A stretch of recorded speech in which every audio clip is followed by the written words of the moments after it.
이 모세가 하나님의 이제 부름을 받았습니다. 출애굽기 3장에서 이제 모세가 부름을 받지 않습니까? 근데 이 부름을 받는 과정이 아주 독특합니다. 보통은 하나님이 사람을 부를 때 이름을 불러요. 아브라함아, 아브라함아 이렇게 부르는데 이 모세를 부를 때는 맨 처음엔 이름을 부르지 않고 떨기 나무에다가 불을 질러요. 불이 막 났는데 나무가 타지 않아요.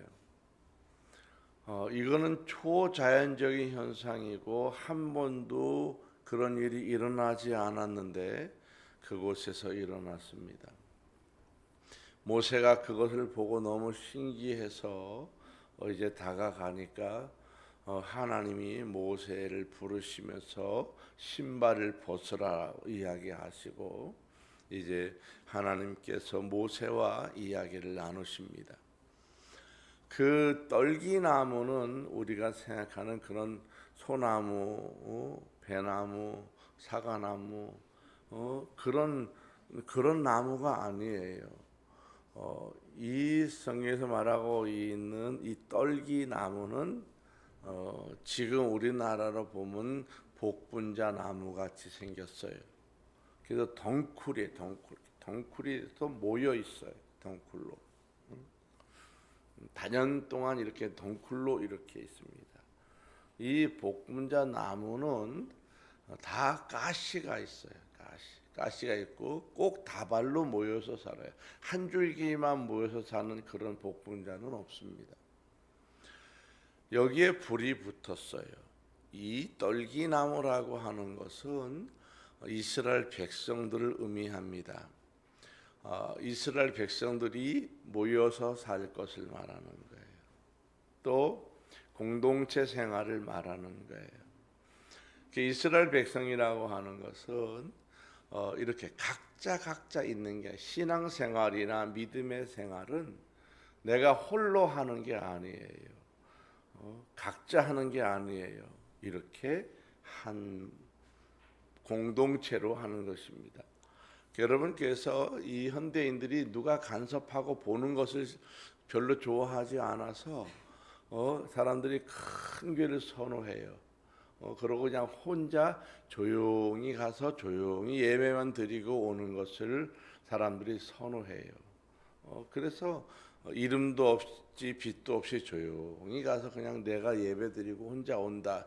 여러분 착각이에요. 그거는 실제로 정확히 말하면 그냥 개인적인 예배지 공동체적인 예배를 드리는 것은 아닙니다. 개인 경건과 예배는 조금 차이가 있습니다. 공동체 예배를 혼자 가서 살며시 드리고 매일 그렇게 왔다면 그는 개인 경건 생활을 하는 것이지 예배를 드리는 것은 아닙니다. 예배는 혼자 드리는 게 아니에요. 예배는 그룹으로 공동체가 함께 드리는 거예요. 자, 이 떨기나무라고 하는 것은 바로 이스라엘 백성들의 공동체를 말하는 것이고 가시가 있다고 하는 것은 그들의 삶 속에 그런 고난이 군데군데 있다는 것을 말하는 것입니다. 자, 그런데 거기에 불이 붙었는데 타지 않아요. 이것은 바로 그겁니다. 불 같은 고난이 있지만은 하나님께서 태워버리지는 않는다는 거예요. 불 같은 고난이 있지만은 버리지는 않는다는 거예요. 불 같은 고난이 있지만은 재가 되게 만들지 않는다는 거예요. 이것이 떨기나무에 나타나신 하나님의 상징성입니다. 우리 이스라엘 백성들처럼 여러분들도 하나님이 부르셨다면 여러분도 떨기나무 같은 사람들이에요. 그래서 예배를 내가 혼자 드리면 안 돼요. 그 다음에 떠돌이 모양 이리 갔다 저리 갔다 이 교회 갔다 저 교회 갔다 마음에 안 들면 이리 옮겼다 저리. 여러분 성경은 절대 그렇게 되지 않아요. 그거는 복이 없는 사람이에요. 떨기나무가 스스로 혼자 딱 자라면 될 것 같아요. 그 열매가 없는 삶을 살아가는 거예요. 군집으로 모여 살아서 군집으로 열매를 맺고 살아가는 것. 이것이 이스라엘 백성이고 하나님의 백성을 말합니다. 자, 이렇게 특이한 모습으로 모세가 부름 받았어요. 자, 이 모세를 부를 때에 하나님께서 모세에게 분명히 부르는 목적을 말해요. 내가 너를 부른 것은 저 이스라엘 백성들을 이렇게 이끌고 나오게 하려고 내가 너를 불렀다. 분명히 그렇게 이야기합니다. 그리고 이 모세가 그 이야기를 듣고 나서 핑계를 대요. 핑계를 여러 가지 핑계를 대요. 그 다섯 번째 핑계를 댈 때에 하나님이 모세에 대해서 화를 내셨다. 성경에 여러분 그렇게 말씀합니다. 자, 우리가 여러분 이 하나님의 부르심을 받는 모세처럼 이 현대의 우리들도 하나님이 불러요. 부름은 두 가지가 있다 그랬어요. 사명적인 부르심, 일반적인 부르심이 있고 특별한 소명적 부르심이 있다고 그랬습니다. 저같이 목사가 될 사람들은 소명자로 부르는 사람이에요. 이 소명자로 부른 사람의 특징은 자신에게 결정권이 없다 그랬어요. 그러니까 모세가 하나님의 부르심을 받았을 때에 모세는 내가 합니다, 안 합니다 이런 결정권이 아예 없는 거예요. 나는 하나님 여기 응답해요, 안 해요 그런 결정권이 없어요. 그냥 그대로 하는 거예요. 자, 이런 사람들은 소명적 부르심을 받은 사람입니다. 일반적 부르심을 받은 사람들은 사명적 부르심을 받은 사람이라 하나님이 요청할 때 그것을 내가 거절할 수 있어요. 안 할 수도 있고 미룰 수도 있고 타협할 수도 있습니다. 자, 특별히 여러분은 어떤 부름을 받으셨습니까?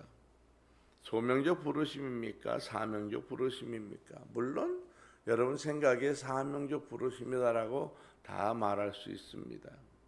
자, 그러나 여러분 중에서도 목사와 같지 않지만은 하나님의 특별한 어떤 목적을 위해서 소명적 부르심을 부르는 사람들도 있어요. 이 소명적 부르심을 부른 사람들은 모든 사람이 다 목사가 되는 건 아니에요. 때로는 그 시기마다 어떤 특별한 하나님의 목적을 이루기 위해서 부르는 경우가 있어요. 예를 들어서 하나님이 물질을 쓰고자 그 사람에게 물질을 막 부어주면서 그 기간 동안 그 사람이 물질을 쓰고자 부르는 사람이 있어요. 근데 이거를 빨리 깨달으면 하나님 앞에 그렇게 쓰임 받는데 이거를 깨닫지 못하면 핑계를 대는 거예요. 이거를 순종했다가 내 돈이 다 떨어져 나갈 것 같다. 이거 했다가 피곤할 것 같다. 이렇게 했다가 힘들 것 같다. 이렇게 했다가 내가 고난이 많아질 것 같다. 이렇게 저렇게 핑계거리를 막 드러낸다고요. 자, 그럴 때 하나님이 모세에게 말했던 것처럼 어떤 일이 벌어지겠어요? 불같은 화를 만나는 거예요. 자, 그럼 이 땅에 있는 사람들은 어떤 상태로 부르심을 받느냐? 이것은 소명적 부르심과 사명적 부르심을 다르게 받아요. 어떤 사람은 사명적으로, 어떤 사람들은 소명적으로. 그 하나님의 부르심은 어떻게 아느냐? 그것은 다 각자 자기 속에 역사하는 대로 아는 거예요. 하나님께서 여러분에게 어떤 걸 요청했을 때 여러분 스스로 계속 갈등이 일어난다면 분명히 그거는 거의 다 소명적 부르심이에요. 갈등이 없이 다음에 하지 미뤘다고 하면 사명적 부르심이에요. 그냥 간단해요. 이것은 거의 다 본인이 알 수 있습니다.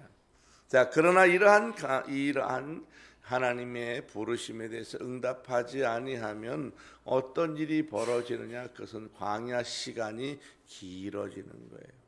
살기는 살지만 어디서 살아가요? 광야에서 사는 거예요. 광야에서 부대끼면서 내가 순종할 때까지 계속 광야의 삶을 굴리게 되는 것입니다.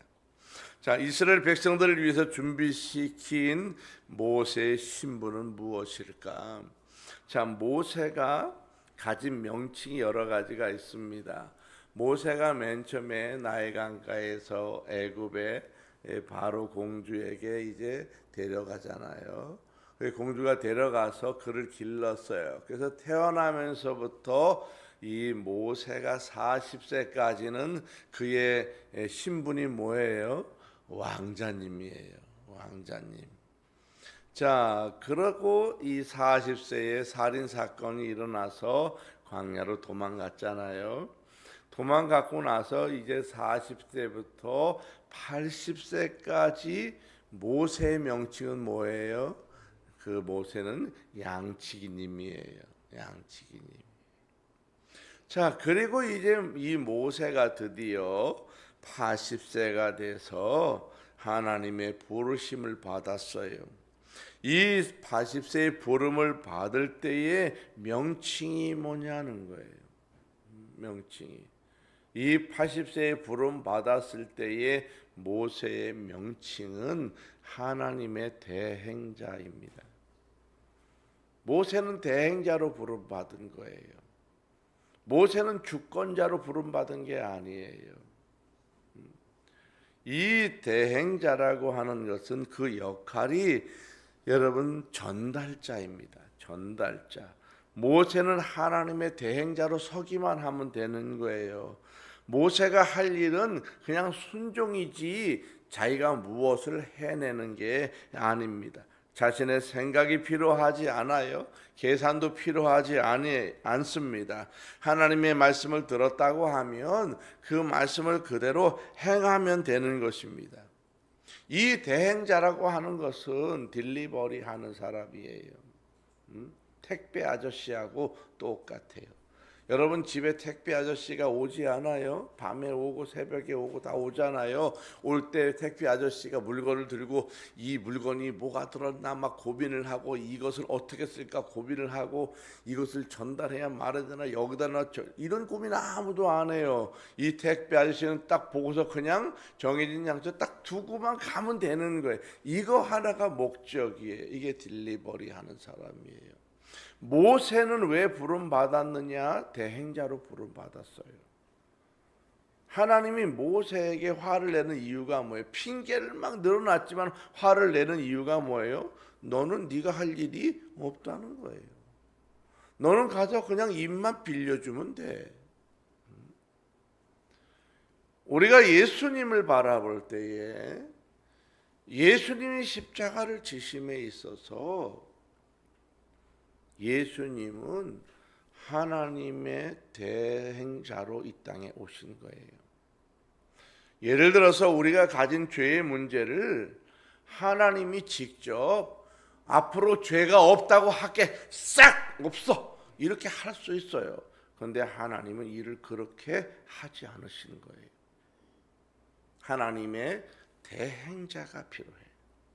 이 죄를 없애주는 대행자를 바로 아들 예수 그리스도를 선택하시고 그분을 십자가에 못 박아서 바로 죄의 대속자로 쓰는 것입니다.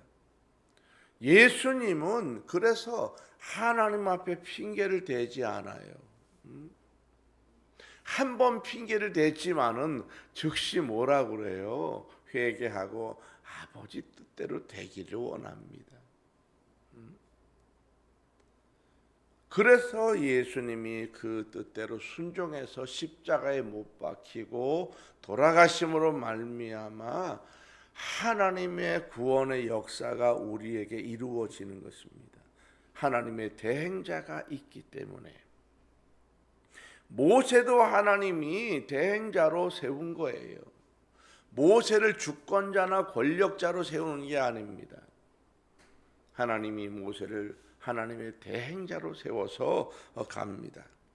모세는 그냥 순종만 하면 되는 것이지 자신의 무엇을 끄집어내서 발휘해서 되는 게 아니에요. 이스라엘 백성들이 홍해 앞에 섰을 때에 하나님이 뭐라고 이야기하느냐 하면 너희는 가만히 있으라는 거예요. 내가 어떻게 하는지 너는 봐라. 그렇게 말씀하시지. 네가 바닷물을 휘저어라, 바람을 일으켜라, 물을 두들겨라, 어떤 요구도 하지 않았어요. 그냥 가르치라고. 어디로 갈지. 이리로 가겠습니다 하니까 그것이 그냥 갈라. 이게 대행자예요. 모세의 역할은 하나님이 일하실 수 있도록 대행만 하면 되는 사람입니다. 우리도 하나님이 대행자로 부르실 때가 있습니다. 여러분도 때로 하나님이 대행자로 부른다고 하는 걸 알아야 돼요. 하나님이 나를 부르셨을 때에 하나님은 나에게 특별한 목적을 가지고 부르시게 됩니다. 대행자는 자신의 일을 하는 게 아니에요. 하나님의 일을 하는 것입니다. 여러분이 무슨 대행자로 부름을 받았을 것이라고 생각하십니까? 우리는 일반적으로 복음의 대행자로 부름받았어요. 예수님을 대신해서 내 입술로 믿지 않는 가족과 믿지 않는 친척과 믿지 않는 주변 사람들에게 복음을 전해서 그들을 구원하고 그들을 그리스도께로 이끌어내는 대행자로 부름받았습니다. 그래서 우리가 할 일은 대행만 하면 되는 거예요. 내가 그냥 하나님의 말을 전달만 하면 되는 거예요. 근데 우리는 조금 더 나아가서 전달하고 그 사람을 변화시키려고 그래요. 여러분, 이것은 대행자가 할 일이 아니에요. 여러분은 사람을 변화시키지 못해요. 목사도 여러분들을 변화시키지 못해요. 변화는 하나님이 하시는 거예요. 복음의 대행자로 내가 부름 받았다고 하는 것을 인식해야 합니다. 대행자는 내가 무엇을 하는 게 아니라 그냥 복음을 툭 던지는 거예요. 있는 복음을 그냥 툭 전달하는 거예요. 딜리버리 하는 사람이에요. 택배 아저씨가 물건을 들고 고민하지 않아요. 이 물건을 잘 쓸까? 저 사람이 뜯어서 정말 잘 쓸까? 이런 고민하지 않아요. 무엇이 있는지도 걱정하지 않아요. 그냥 이것은 누가 보낸 거니까 받으세요라고 그냥 딱 전달만 하면 끝이에요. 내가 하나님의 대행자로 부름받았다고 하는 것은 그냥 복음을 들고 툭 딜리버리 하면 되는 거예요.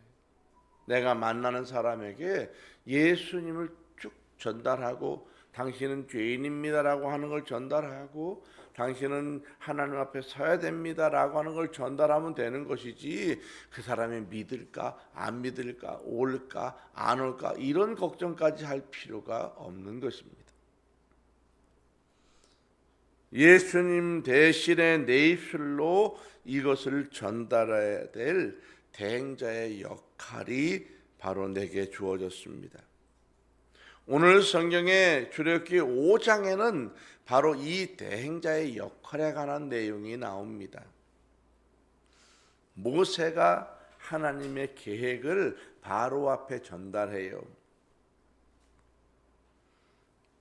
우리가 하나님이 우리에게 시킨 일이 있습니다. 바로에게 말하는 거예요.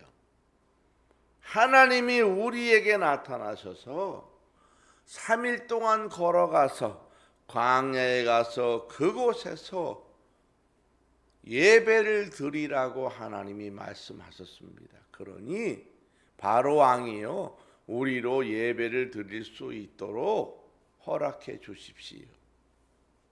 자, 이렇게 모세가 전달을 했어요. 여러분, 이것이 굉장히 단순해 보이지만은 이것은 문화적인 배경을 갖고 있는데 그게 뭐냐 하면 그거예요. 이 당시에 애굽의 왕 바로는 명칭이 뭐냐면 신의 아들이에요. 하늘의 신의 아들이 이 땅에 임재해 있는 거기 때문에 곧 그가 뭐예요? 신이에요. 바로 왕은 그래서 신이고 온 백성이 바로 왕을 신으로 추앙하고 섬기는 것이고, 애굽에 산다고 하는 것은 이미 신을 섬기고 살아가는 것이고, 이스라엘 백성들이 거기서 애굽 백성으로 산다고 하는 이야기는 우상 숭배를 하면서 산다는 거예요. 거기에 선포하는 거예요. 아니다. 이스라엘 백성들은 섬기는 신이 따로 있다. 이것을 선포한 거예요. 그러니 바로가 이 이야기를 받아들일 리가 없어요. 내가 신인데 어디 그런 신이 있냐? 나는 그런 신을 들어본 일이 없다. 그리고 화를 냅니다. 분노를 해요. 바로 왕이 이제 이스라엘 백성들이 헛배가 불렀으니 노역을 더 가중시키라고, 더 고통을 심하게 안겨주라고 이야기를 합니다. 고통이 늘어나고 어려움이 늘어나니까 이스라엘 백성들이 모세와 아론을 잡아 죽일 듯이 원망을 하고 불신을 하고 난리가 났습니다. 하나님은 왜 이스라엘 백성들에게 예배하라고 그렇게 말씀하셨을까? 우리 생각에 모세가 만약에 대행자로 가지 않았다면 분명히 바로와 함께 딜을 했을 거야. 딜. 내가 이렇게 했더니 이렇게 합시다. 이렇게 해줄 테니 이렇게 합시다. 딜을 했을 거예요. 그러나 이 모세는 자기 생각은 필요치 않아요. 대행자이기 때문에 자신을 보낸 하나님의 음성만을 그냥 전달하면 되는 거예요. 그래서 하나님이 말씀하시는 대로 예배를 드리러 가야 되겠다라고 이야기합니다. 왜 하나님이 이스라엘 백성들에게 첫 번째 예배하러 가라고 그렇게 말씀했을까? 그것은 바로 인간의 궁극적인 삶의 목적이 바로 예배이기 때문입니다. 구원을 받았다고 하는 것은 예배 드리는 사람이라는 걸 말하는 거예요. 우리가 타 종교를 보게 되면 종교의 목적이 자기를 성찰해요. 그리고 자신을 위해서 복을 비는 거예요. 이것이 모든 종교가 가지고 있는 목적과 특징들입니다. 그러나 기독교는 성찰의 종교가 아니에요. 제가 이렇게 예전에는 선운사를 제가 자주 갔었어요. 선운사에. 제가 예전에 전주에 오래 있었기 때문에. 그런데 그 선운사에 가면 그 선운사 주지 스님을 자주 만나요. 근데 그분 인품이 참 좋더라고. 가서 보니까 참선을 많이 한 분 같아요. 이야기하고 이렇게 들으면요, 굉장히 깊이가 있고 점잖고요, 괜찮아요. 제가 저기 있는 그 양평에 그 서종사를 갔을 때 그 주지 스님도 만나서 이야기해 보면 참 사람이 좋아. 만나 보면 성품이 또 참 인간적인 기품이 있어요. 근데 누구나 여러분 이런 참선을 하시는 분들을 만나면요 멋져 보여요. 여러분은 안 그래요? 참선을 하고 이게 보면 멋져 보여. 깊이가 있어 보이고요. 무엇인가 굉장한 게 있어 보입니다. 깊은 생각을 많이 해서 도를 깨우치고요. 이치에 이르는 것들을 말합니다. 그러나 우리 기독교는 그런 도를 깨우치기 위해서 수련을 하지는 않습니다. 그래서 기독교는 수련의 종교라고 말하지 않아요. 도를 깨우치는 종교라고 말하지 않아요. 선을 추구하거나 깊은 깨달음을 갖거나 도덕적인 고도의 어떤 이 성찰을 하는 그런 종교가 아니에요. 세상에 많은 사람들이 참선을 하고 도를 깨달으려고 수련을 하지만은 그들의 중심에는 바로 인간이 있습니다. 그래서 참선을 하거나 도를 닦는 사람들 이렇게 보면 나하고 이렇게 한 차원 높아 보이기 때문에 좋아 보이는 거예요. 그러나 기독교는 그 중심에 인간이 아닌 하나님이 있습니다. 이게 달라요. 그래서 인간의 중심 속에는 하나님이 계시고 그 중심 속에 계신 하나님을 예배하는 것이 인간의 본분입니다.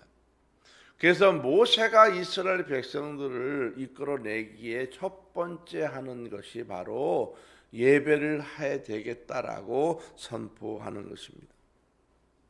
예배는 누가 드리는 것입니까? 예배는 죄인이 드리는 거예요.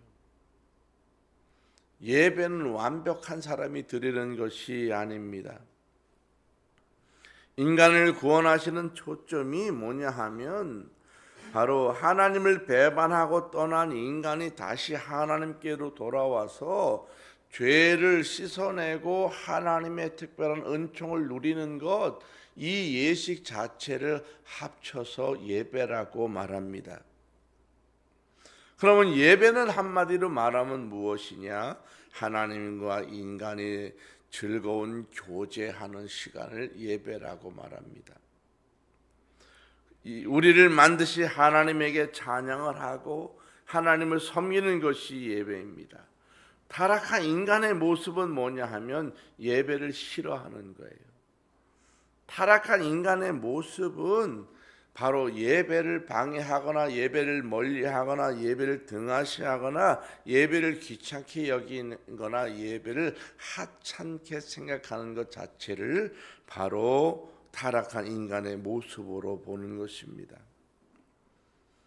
예배는 언제나 내가 맘만 먹으면 드릴 수 있다고 생각해요. 그러나 여러분, 그건 인간적인 이야기예요. 예배는 내가 시간을 정해서 드리는 게 아니고요, 하나님이 정해놓은 시간에 우리가 가는 거예요. 이것이 아주 중요해요. 어떤 교회에 이런 교회가 있었어요. 장로님하고 목사님하고 좀 틀어졌어요. 부다틀었어요. 좀 나빠졌어요. 이 장로님이 어깃장을 놓는 거예요. 새벽 기도는 4시 반인데 이 장로님은 3시에 가서 새벽 예배를 드리는 거예요. 얼마나 힘들겠어요. 불편하고. 목사님이 너무 고민이 돼가지고 장로님을 찾아가서 장로님 4시 반에 오시지요. 아니라고. 나는 일부 3시에 드릴 거라고. 그래서 이 목사님이 그래서 3시에 일부 예배를 만들어서 드렸어요. 그랬더니 이 장로님이 그 다음 주일은 2시에 와서 예배를 드리는 거예요. 예배가 안 되는 거예요.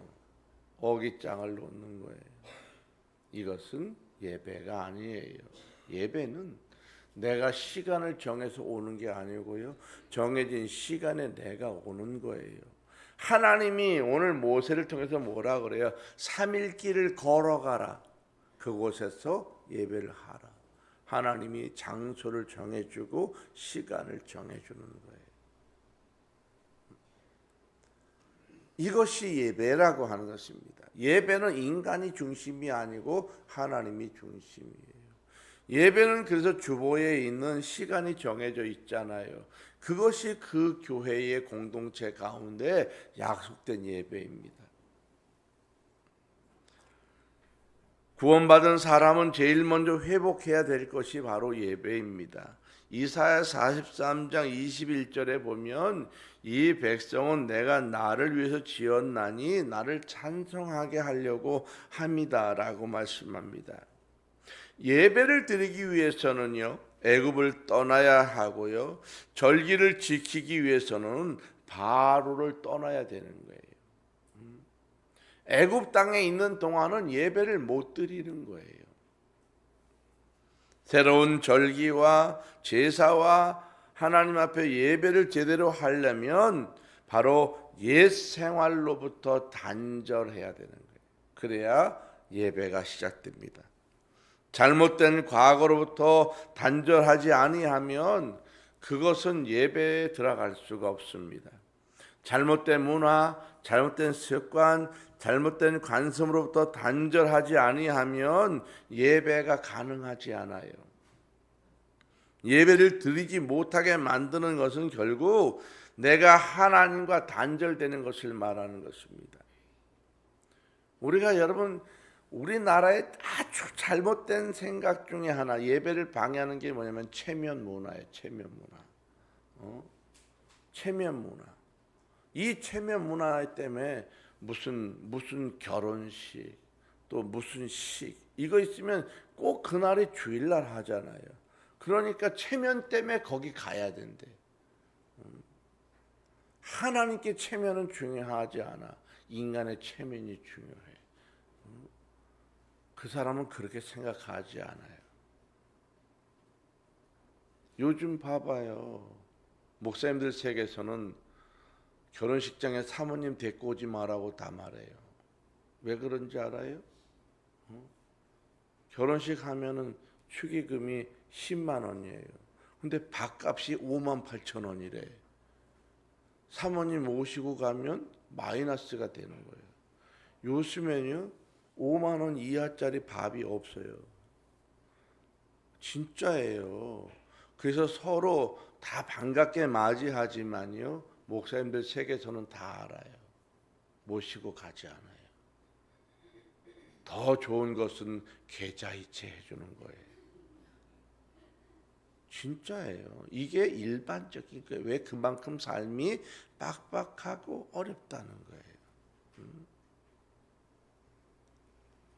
우리는 체면 문화에서 벗어나지 못해서 예배는 다음 주에 또 가면 되지 생각하고 이번 주는 그 체면 유지를 가요. 목사님들은 아버님이 돌아가시면요 그날 장례를 치러야 된다면 하루를 더 연장해야 돼요. 할 수 없이 예배를 드려야 되기 때문에 연장하는 거예요. 그러나 하루 연장하는데 몇백만 원 추가 돈이 나지만은 그래도 할 수 없는 거예요. 체면 때문에 내가 예배를 못 드리고 인간적인 체면을 한다. 그 속에는 하나님이 없고 인간이 있는 거예요. 내가 진정한 예배를 회복하기 원하면 내 삶의 중심에 하나님이 있어야 되는 거예요. 이번에 꼭 갈 자리에 그런 자리는 없어요. 시험 볼 때 되면 우리 아이들이 예배를 안 오고 다 학원에 가야 된다라고 보내잖아요. 그 아이는 평생 신앙이 뜨거울 수가 없어요. 왜? 이미 그런 생활 습관 속에 들어갔기 때문에. 하나님 앞에 예배하는 것이라고 하면 시험을 빵점을 맞아도 상관없습니다. 난 예배 드리고. 왜? 내 일생은 하나님의 손에 있습니다. 이것을 고백하는 사람이 성공하는 거예요. 내가 공부를 잘해서 1등 했을 때 내가 세상에서 잘 될 것이다 라고 하는 인간이 들었기 때문에 그 사람은 예배하지 못해. 내 일생을 하나님이 주관하십니다. 빵점을 맞아도 상관없어요. 요셉을 보십시오. 요셉이 보디발의 집에 있을 때 보디발의 아내 비율을 맞췄다라면 부자가 됐을 거예요. 그러나 그는 뭐라고 말해요? 나는 하나님을 믿는 사람입니다. 고백해요. 그리고 다 포기하고 하나님 믿는 사람으로 살아가는 거예요. 감옥에 갔어요. 여러분 그러나 그가 체면을 생각하고 관습을 따라 비율을 맞췄다면 하나님이 그를 쓰지 않았을 겁니다. 우리의 인간의 일생은 하나님의 손에 있는 거지 내가 수단과 방법을 써서 되는 것은 아니라는 것입니다. 이스라엘 백성들이 애굽에 있을 때 먹을 게 넘쳐났지만은 그들은 그들의 중심에 있던 하나님을 잃어버리고 우상을 숭배하게 되고 음행을 행하게 됐다는 것입니다. 여러분이 살아있는 예배를 드리기를 원하십니까? 내가 살아왔던 삶의 방식과는 결별해야 합니다. 내가 살아왔던 삶의 습관들과 결별해야 합니다. 그리스도인으로 예배에 집중하지 못하면 결국 나의 습관과 방식이 결별되지 않으면 그 사람들은 광야에서 살아가는 광야 시간이 길어진다고 하는 것을 알아야 합니다. 예배를 드리지 않는다고 하는 것은 다른 것을 가슴에 품고 사는 것을 말하는 거예요. 이것을 성경은 우상 숭배라고 말합니다. 예배를 드리지 않는 것은 다른 것을 사랑하며 사는 행위를 말해요. 성경은 이것을 음행이라고 말합니다. 그래서 예배를 드리지 않아요. 하나님보다 더 중요하게 있고 하나님보다 내가 체면을 중요시 여기고 하나님보다 내가 가슴에 있는 것이 있다면 그 사람은 하나님을 믿는다고 하면서 우상 숭배를 하고 하나님을 믿는다고 하면서 음행을 저지르고 있는 거예요. 하나님에게 드려야 할 예배를 드려야 할 가장 가치 있는 이유가 무엇이냐? 예배는 바로 하나님과 함께 마음을 나누는 시간입니다. 하나님이 내 마음을 받아주시고 나도 하나님이 주시는 마음을 받아가는 시간을 말해요. 이 시간에 집중하지 않으면서 사람들이 자꾸 하나님이 내 기도에 응답하지 않는다고 말합니다. 하나님이 응답하는 가장 중요한 시간은 예배 시간이에요. 그런데 내가 기도할 때 응답해야 된다는 거예요. 여러분 성경에는 너가 기도하는 그 시간에 응답해 줄게 그렇게 말하는 게 아니에요. 하나님이 내가 하고 싶은 시간에 하는 거예요. 그러나 더 좋은 것은 바로 내가 하나님과 영적인 교제를 나누는 예배 시간입니다. 예배 시간을 통해서 이미 내게 말씀하시고 감동을 주셨다면 그것이 응답이고 그것이 길이고 그것이 그 사람에게 가장 복된 삶이 된 것입니다. 예배에는 그리스도의 희생이 있으며 하나님의 강복이 들어 있습니다. 사람들은 하나님의 강복에 대해서 집중합니다. 그러나 강복은 피 흘림이 없이는 불가능한 거예요. 예배라고 하는 것은 반드시 피 흘림이 동반해야지 예배가 되는 거예요. 내가 혼자 펼쳤다고 되는 게 아니에요. 예배 안에 하나님의 목숨이 있습니다. 그리스도의 생명이 있고 피 흘림이 있습니다. 이것을 통해서 이 나의 죄의 문제가 정리되고 죄의 문제가 정리된 사람만이 예배할 수 있고 하나님의 이 죄의 문제가 정리된 사람만이 하나님의 강복을 누리는 거예요. 예배를 잃어버리면 주어지는 게 무엇이냐? 이스라엘 백성들에게 노역이 주어지는 거예요. 이스라엘 백성들이 모세가 와서 하나님의 말씀을 바르게 대언할 때에 노역이 늘어나니까 이스라엘 백성들은 누구 편을 들었겠어요? 바로 편을 들었다고요. 오히려 더 하나님께 예배해야 됐다고 난리를 치고 송화를 했다면 바로가 혹시 밀란이 날까 해서 예배를 드리라고 했을 수도 있어요. 그런데 이스라엘 백성들은 모세와 아론을 원망하고 죽일 것처럼 달려들었다거나 예배가 없는 삶을 살아가는 것이요, 여러분 지금 노예적인 삶을 살아가는 것을 말하는 것입니다. 예배가 없으면요, 하나님의 백성이 예배를 잃어버리면 그 삶은 광야 삶으로 나가는 것이고 광야 삶이 길어지는 걸 말하는 거예요. 출애굽기 안에서 이야기하는 것은 인생의 일생일대의 메커니즘을 말하는 거예요. 사랑하는 성도 여러분, 예배를 놓치면 끝나는 거예요. 예배를 갖고 여러분 타협하지 마십시오. 어떤 경우도 타협하지 마세요. 그냥 예배가 있다면 다른 것을 포기하세요. 돈도 포기, 관계도 포기. 예배가 있다면요, 그 어떤 것도 다 포기하는 거예요. 그러나 예배가 있어도 꼭 해야 될 게 있어요. 생명과 관계되는 일이거나 사회의 질서를 유지해야 되거나 국가적인 일로 인해서 해야 될 일이 있다면 그것은 예배와는 좀 다른 차원입니다. 내가 할 수 있고 안 할 수 있는데 예배를 포기했다고 하면 그것은 그 사람의 문제예요. 내가 오늘 직장에 일찍을 서야 되기 때문에 가야 돼. 이거는 예배를 포기하는 게 아니에요. 그건 가야 되는 일이에요. 사랑하는 여러분, 하나님의 백성이라고 하는 증거가 무엇입니까? 그것은 예배하는 거예요. 성경을 들고 다닌다고 예배가 되는 게 아니고요. 정해진 예배 시간에 와서 내 마음을 드리고 피 흘림이 있는 거룩한 제사를 통해서 하나님과 교제가 이루어질 때 그 사람이 하나님께 받아들여지는 거예요. 여러분, 예배를 성공하십시오.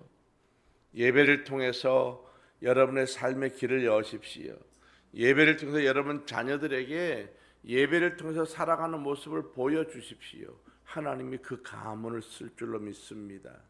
그 자녀를 쓸 줄로 믿습니다.